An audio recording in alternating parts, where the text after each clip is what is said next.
touch the sound of silence. And in the naked light I saw 10,000 people maybe.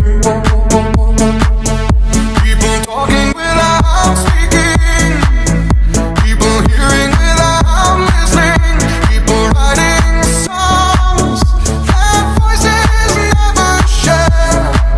And no one dared disturb the sound of silence.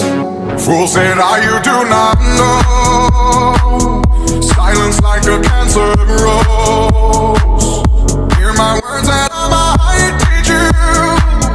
Play my arms and I might reach you. But my words, like silent raindrops, fell and echoed in the wells of silence.